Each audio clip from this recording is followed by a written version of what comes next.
Ladies and gentlemen, a very special recurring guest on the show. About 48 or 72 hours ago, I promised I would reach out to her and get him on the show. Jennifer Marohasy, scientist, author, speaker, and world-renowned reef biologist coming into her own.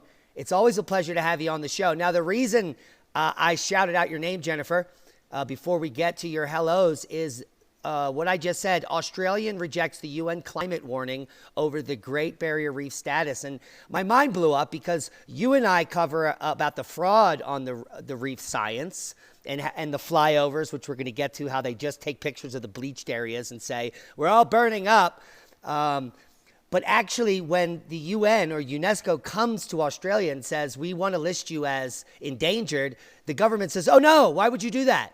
So it's a pleasure to have you on the show, and I'm really looking forward to hearing what you have to say about all this. So it's been media headlines here for the last couple of days. Interestingly, it's coincided with Peter Ridd and him being before the Australian High Court following his dismissal from James Cook University for saying that there needs to be some quality assurance of reef science because the Great Barrier Reef is actually not dead and dying, which is what the Australian institutions have been claiming now for nearly 2 decades. So the Australian key institutions have been claiming we've got major problems with the Great Barrier Reef, and the government seemed to be accepting that and giving them more money and doing no quality assurance of the methodology they were using to come to that conclusion. What has been happening is people like Peter Ridd who've been saying, well, actually, we need some proper quality assurance of these claims that the reef is dead and dying. He's been sacked. And yet now the logical conclusion would be from the crazy claims from key institutions like the Australian Institution of Marine Science that the reef is dead and dying would be a listing by UNESCO. And yet now that that listing has come to pass, the media headlines in Australia are saying that it's a Chinese conspiracy and there's nothing wrong with the Great Barrier Reef. I mean, it's just madness. Though the timing of this is interesting because, as I said just yesterday, Peter was at the High Court explaining, well, the case, as you know, the High Court hearing, they didn't talk about corals. They talked about freedom of speech and intellectual freedom and whether he had a right to criticize his colleagues or not. So that's what a lot of the High Court hearing was about. But that got no media attention and airplay because all we were hearing about was our Minister for the Environment saying that the United Nations hadn't followed due course in potentially listing the Great Barrier Reef as endangered, and I understand a decision is due to be made on the 16th of July.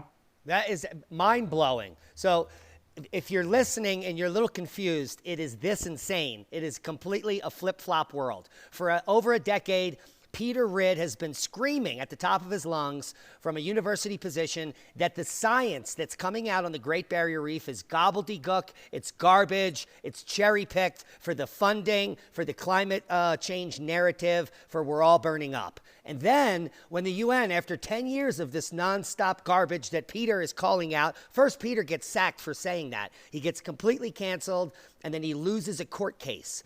And now, when the UN wants to list the Great Barrier Reef as dying, as they've been screaming at the top of their lungs, they say poo-poo, oh no. I mean, this is absolutely mind-boggling. So does Peter Ridd get all his back salary and his position back? So, Peter, we've appealed all the way to the High Court, and I thank many of your listeners, watchers, for contributing to Peter's court case for his crowdfunding and following that case. But, you know, there should have been on the news yesterday the fact that his case, his appeal for his job back, and we've been through a lower court, and then we won, then we lost, then it went to another court, and it got all the way, not many cases get all the way to the Australian High Court. That should have been front page news yesterday, but instead of that, it was gazumped by this UNESCO listing. I mean, whether that was coincident or not, potential listing, but apparently the UNESCO potential listing of the Great Barrier Reef being endangered came straight out of left field. Now, there are lots of key Australian scientists who are talking to the people on that UNESCO committee. Maybe it was all convenient to completely get no airtime for any of this high court hearing, with Peter Ridd fronting that court and explaining why he was sacked, and the fact that there is no opportunity to put a dissenting voice when it comes to Great Barrier Reef issues that touch on the climate change narrative. Yeah, that's the main issue. The fact that we scientists are not allowed to do science. If they have a dissenting voice, they are crushed, they are trampled, and in this case, they are sacked. And it's absolutely disgusting. While at the same time, the government is now positioning themselves behind Peter Ridd. How ludicrous is that? Well, they're not positioning themselves behind Peter Ridd. What they're doing is completely ignoring the Peter Ridd saga, if you like, and they're saying that this new proposed listing, and it's going to go before this committee on the 16th of July, is a Chinese conspiracy. It's all about currently there's a trade war going on. China's still buying Australian iron ore, but at the moment it's put tariffs on our wine and our barley and our other products. And this is, I think Australia was one of the first to ask for some inquiry into COVID and where it all came from. And ever since that request was made through a different UN committee about a year ago, there's been a lot of hostility between China and Australia. So we started off with some of the agricultural tariffs, and now they're saying that this listing by UNESCO is part of this war of words and trade war, and that this is going to affect Australian tourism if the Great Barrier Reef is listed as endangered. But as I said, as you said, for a decade now, our own scientists have been claiming that the Great Barrier Reef is dead or dying. Most recently, in this Australian Academy of Sciences report, it's called The Risks to Australia of a 3-Degree Warmer World. It was published by the Australian Academy of Sciences, the Australian Academy of Sciences. So the key Aussie Science Institute came out with a report in March this year.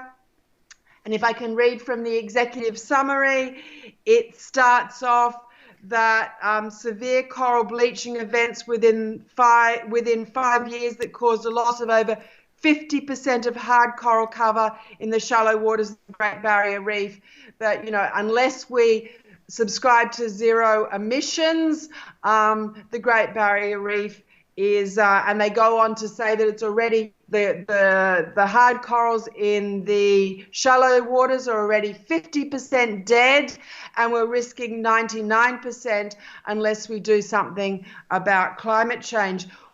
What I'd like to do maybe is just unpack this issue of coral bleaching events and the 50% hard coral cover loss in shallow waters, because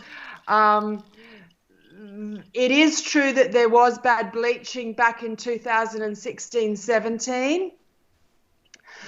But the reality is that there is a history of bleaching, and it tends to, the worst bleaching events tend to occur every 18.6 years following the minimum lunar declination cycle, that also often occurs with your super El Nino events. I don't know if we want to get into that other than to just say that there are cycles, and we know that there's been bleaching in the past, and I predict, so 1998, really bad bleaching, also a peak in global temperatures.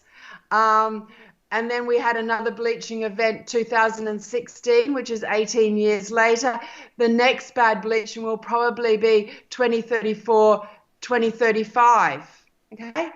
So we have these cycles of bleaching. We touched on that in a previous podcast where I discussed.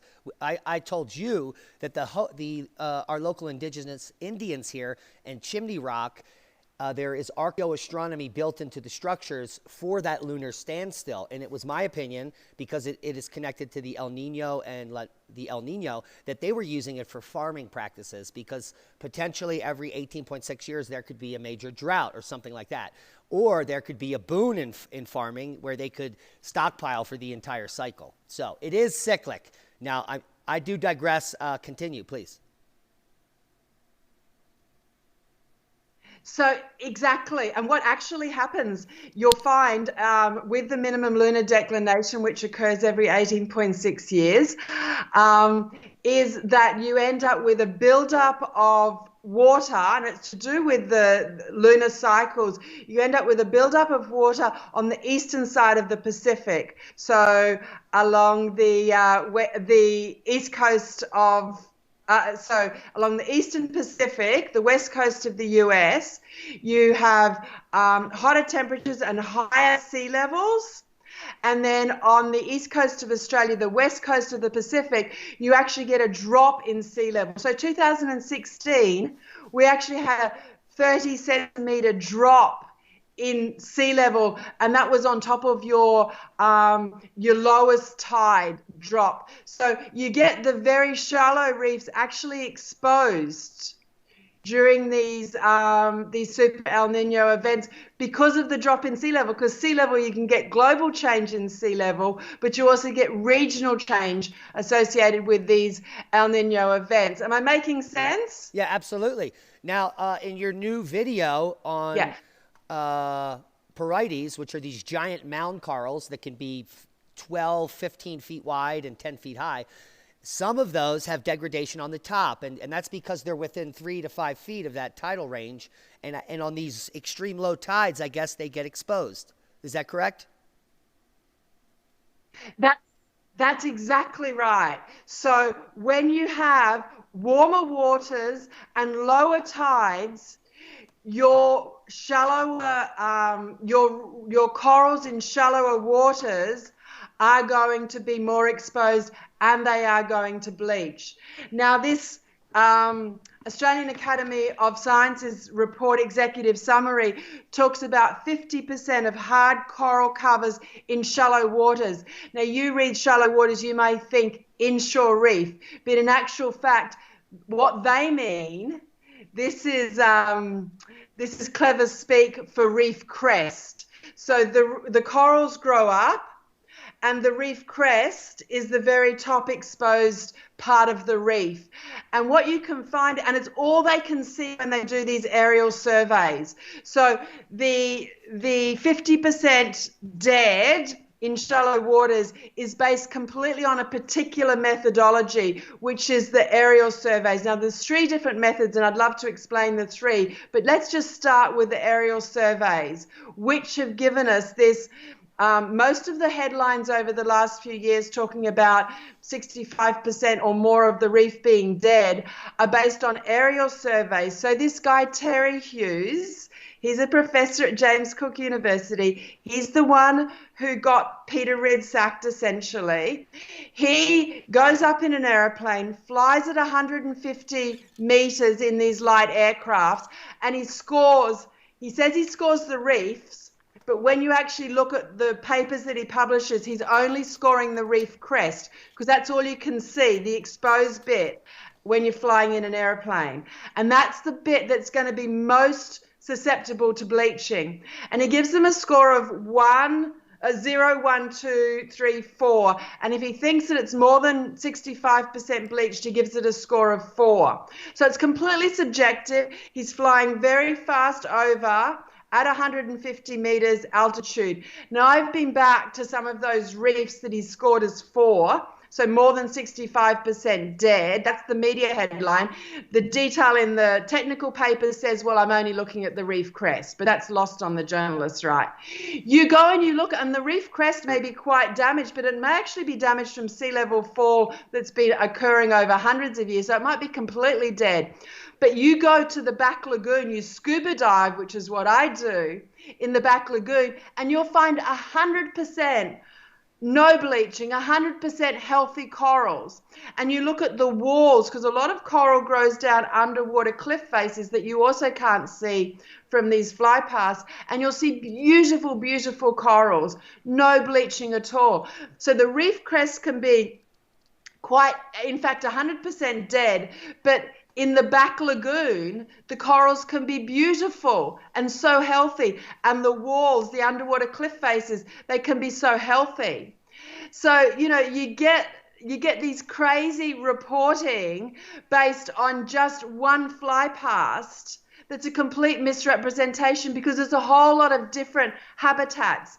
The one reef system has a reef crest, a back lagoon, it's got a front lagoon, and then, you know, it's biologically diverse. But all the media headlines and this important Australian Academy of Science report unashamedly use this one methodology, which is the fly pass, only looking at the reef crest. Well, let's be honest. It is to fit the narrative. It's to get funding, and it's to get to the top of the class in the scientific fantasy world of catastrophic climate change. So the more catastrophic, the more graphs that you have going up, and the quicker you can do it, apparently, the better your funding sources. And the higher your status at university, which is even more, well, it's very sad. When we think about science as a whole and what's going on, it's like, well, we all know that governments are corrupt, but now it's trickled down into academia, and this has been happening for decades. So at this point, how do we get out of this, Jennifer? Now, I know you're doing good science. You and Peter are actually going out onto the reefs, and you're re-examining this type of coring that's done on Porites, these giant mound corals that are actually like trees underwater. So they're recording all of the climatic shifts year after year, like a clamshell, only this is layers of a coral. And by taking a core, you don't really damage the creature much because the creature's only alive on the outside surface, and the inside, there are older layers. So you simply take a core and you plug it up. Very little damage is done. But they stopped doing this, and I gleaned from it that they stopped doing this type of study, perhaps because it didn't fit the catastrophic climate change narrative. And what they then did was cherry pick some smaller versions of this type of coral that did fit the narrative, and it skewed the science.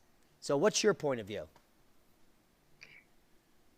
So exactly everything you said is completely correct, and I hope that you'll give people a link at the end of this interview to my film Finding Porites, where Peter explains. I interview Peter about exactly this. So just to link it back to the UNESCO report, at the moment, the UNESCO report is relying on Australian reports, which for the last, most of the last decade have relied on the flyovers. But if we go back to the 1980s, we were getting very objective and very good measurements and reliable measurements of reef health, because they were coring these massive Porites, these very long-lived boulder corals. They were doing it in a very objective way, real measurements, real numbers, and they were coring the inner, middle, and outer reef, and they were coming up with an overall score for the Great Barrier Reef.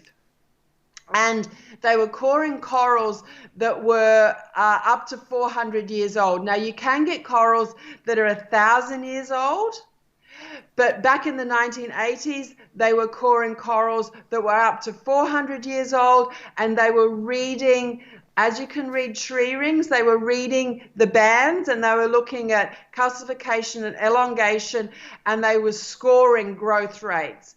And so, for example, they were seeing that through the 20th century, right up to 1990, they were finding that with your slight increase in sea temperatures, nothing to be too worried about, but yes, a slight increase in sea temperatures through the 20th century, you were getting about, well, for a 1 degree, almost 1 degree increase in sea temperatures, they were saying, well, it looks like we'll get a 10% increase in coral calcification, coral growth rates.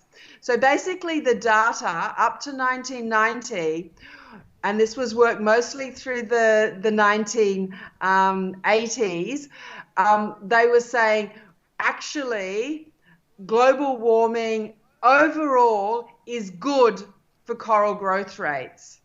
It's actually good for the Great Barrier Reef. Coral reefs grow up, so as sea levels increase as well, there's more opportunity for corals to grow up. And as the temperatures warm a little bit, we've actually got an increase in calcification rates. So that's what the peer-reviewed published technical papers said. And the Great Barrier Reef Marine Park Authority was reporting on these Great Barrier Reef-wide values that were totally objective. Then that work stopped. They stopped the work. And then they restarted it, but they used a completely different methodology.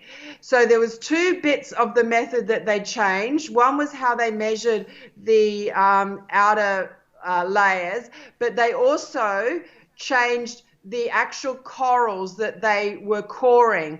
So you get these 1,000-year-old corals, you get the 400-year-old corals, and they're very large, very wide, 3-4 meters high, 3-4 meter wide Porites, boulder corals. And they were what they used to core. But when they restarted the program, and they did a lot of coring in 2003, 2004, and 2005, they targeted very young corals, which have quite an intrinsically different growth rate profile. And guess what? They got a 30% decline in coral growth rates.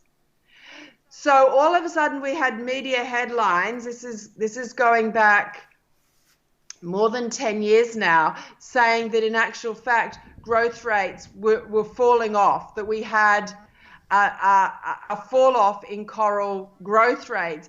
And what did Peter Ridd do? He actually filtered their data, because they did still core some older corals, but they also cored a lot of younger corals. He filtered the data for age, and he said, well, if you filter for age, there is no drop off.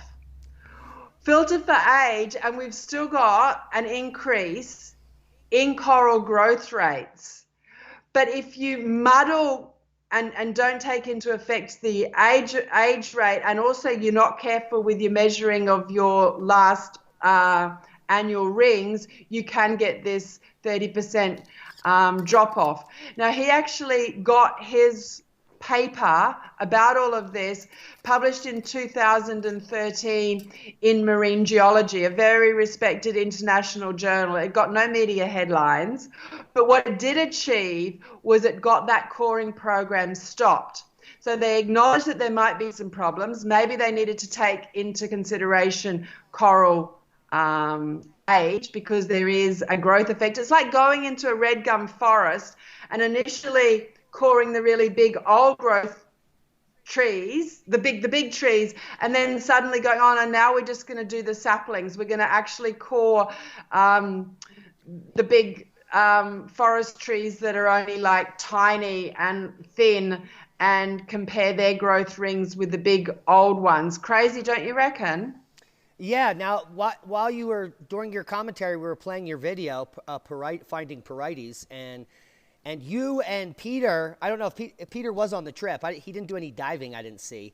But You actually went back to some of the original 1985 sites where the large Porites were and found some of the original cored Porites, and you've been marking them with GPS so that these scientists can go back and they can actually cross-reference the original cores, and what they're going to get is actually an additional 36 years or more worth of data, depending on when they originally cored it, and then, and only then, will you have some of the greatest data set on the health of the Great Barrier Reef. And that's all that needs to be done. I mean, it's that simple.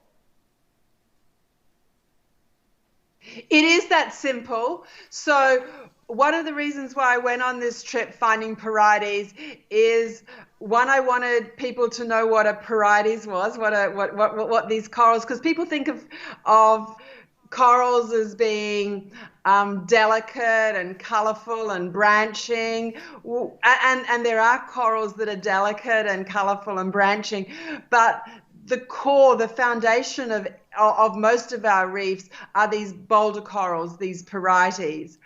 And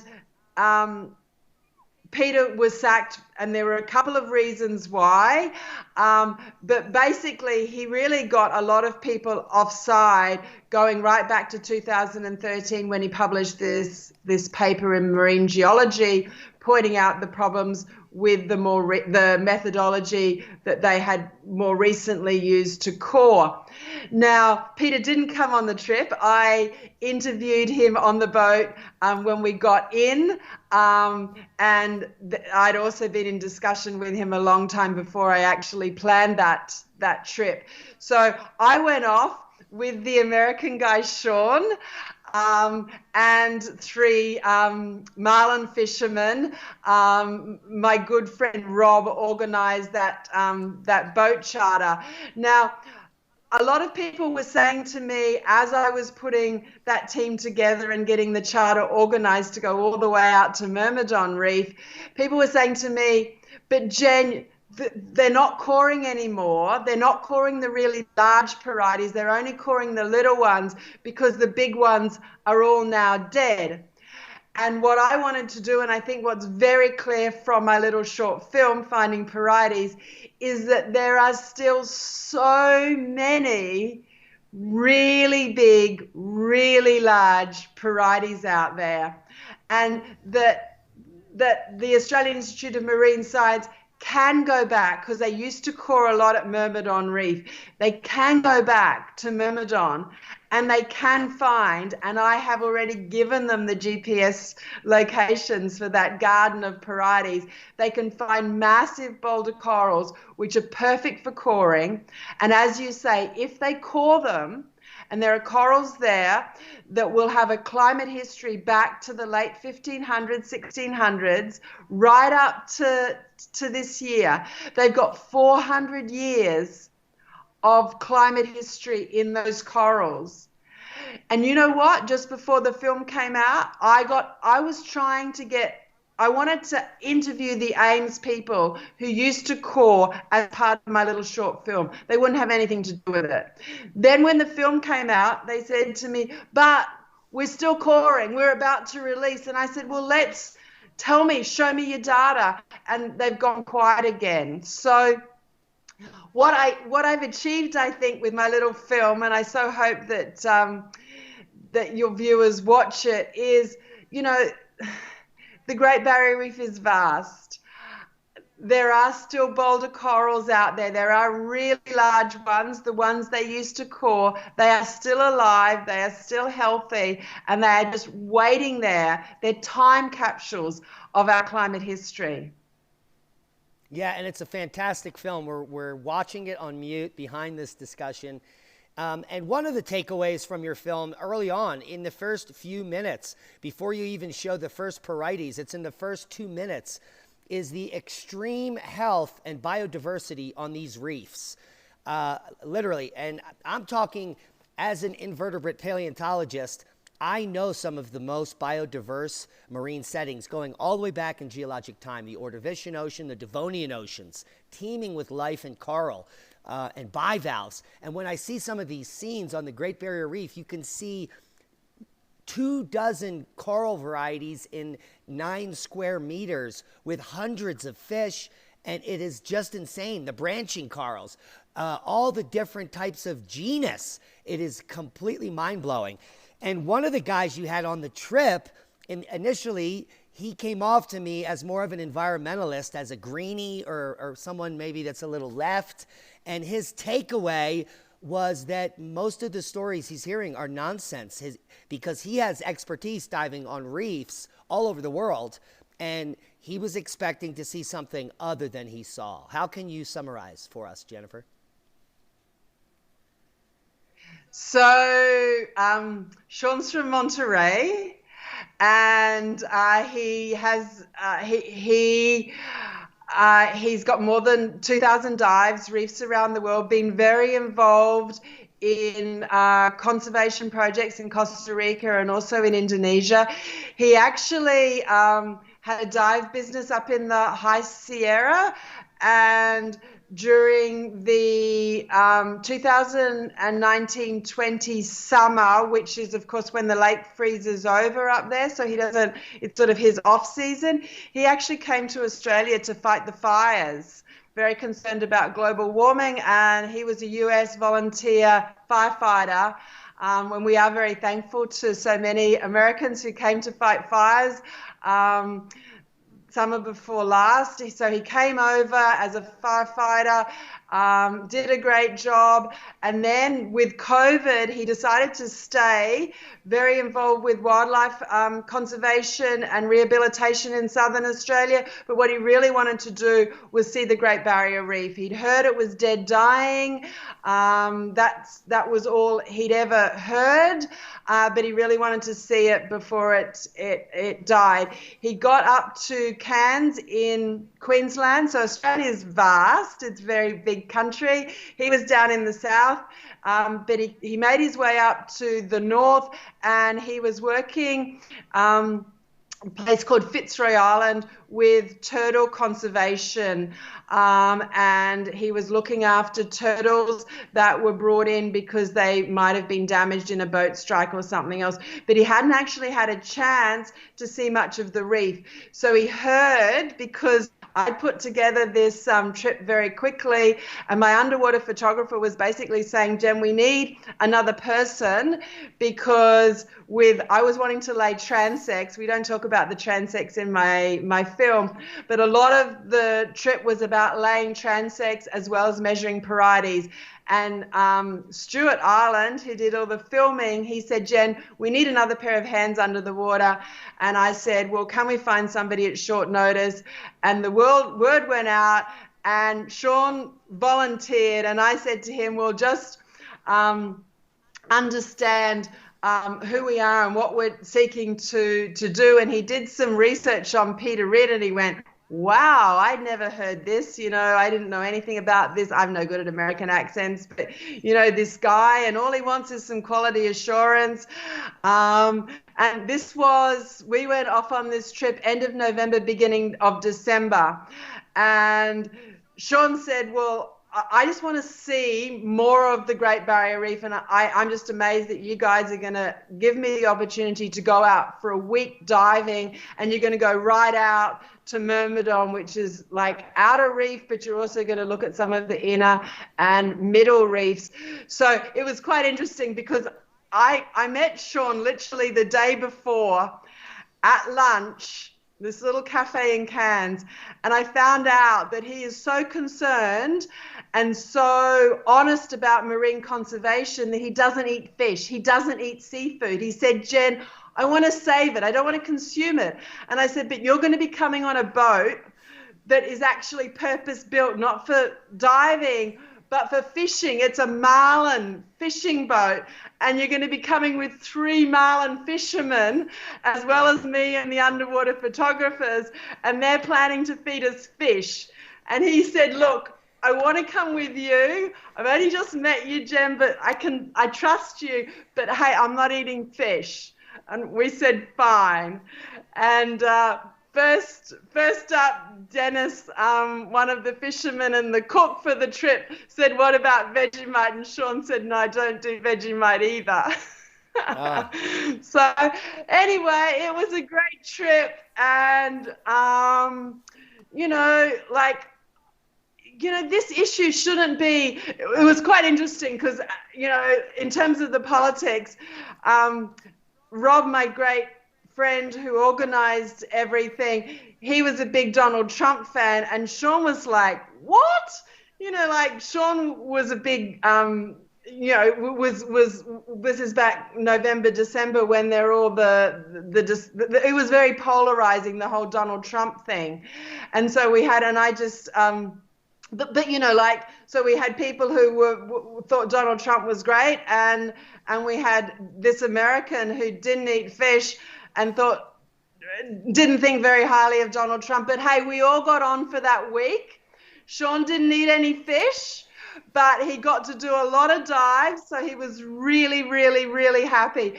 And he was so surprised to see the extent of the biodiversity, the number of fish, and he just loves his sharks. So he also got to see some white-tip reef sharks, and really up close, which made him very happy.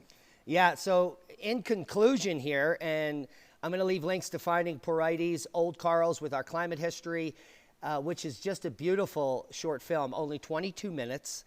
What we can conclude from this short podcast, Jen, is that the Great Barrier Reef is far from dead. It's, in fact, completely biodiverse and gorgeous. If you're a scientist, though, you can make it as dead as you want to based on funding. But that's not real science. That the real science is out there, and we seem to be moving towards it, which is good news. What are your final words? I guess, yes, the Great Barrier Reef is vast, and you can always find a reef, because we're talking about 2,000 kilometers, 1,200 miles long, 3,000 reefs. Some of them, as you'll see in my video, are huge. Really, just individual reefs are so big that you can spend a lot of time swimming and looking for particular corals and not find them. But in the end, what we need is an objective system for measuring overall trends. And at the moment, we don't have that, because we've got these flyovers that have methodological flaws and are only getting a glimpse of one particular exposed habitat type, the reef crest. What we need is a return to a better, more objective method for measuring overall reef health, and that requires a return to coring the old Porites, and that should be done at middle, inner and outer reefs to get an overall growth rate. And the methodology needs to be correct. It needs to be the methodology that they originally used, recognizing that there is an age effect. So that's, I guess, what I was hoping to achieve with Finding Porites, to explain that we need, and Sean, I think, was a wonderful voice there, because he says we don't actually know until they go back and core. But just from this trip, I can see that there's a lot of biodiversity there. But hey, we also found, and we show that that you do have these bleaching events, and that it can kill a lot of plate corals, for example, at Britomart Reef. But then we found something different at that next reef. So, we need good science, and the best thing that people could do when it comes to this UNESCO report and whether the Great Barrier Reef should be listed as endangered or not is say, well, let's actually get some quality assurance. Let's get some objective measures of reef health, rather than jumping to conclusions as to whether the Great Barrier Reef is doing really well or not. Yes, agreed. And it can be done the most efficiently and quickest way by recoring those large Porites and going back to the original source and getting the entire picture of the entire climate profile based on that coral. Guys, if you don't, go check out Jennifer Marohasy's website at jennifermarohasy.com. Also, come over to the YouTube channel here at the Institute for Public Affairs and watch Finding Porites. We're going to leave you links to this video. Give it a thumbs up and share it with your friends. Always a pleasure having you on the show, Jen, and let's talk soon. Thank you so much, and everybody enjoy watching my new short film, Finding Porites. That's boom.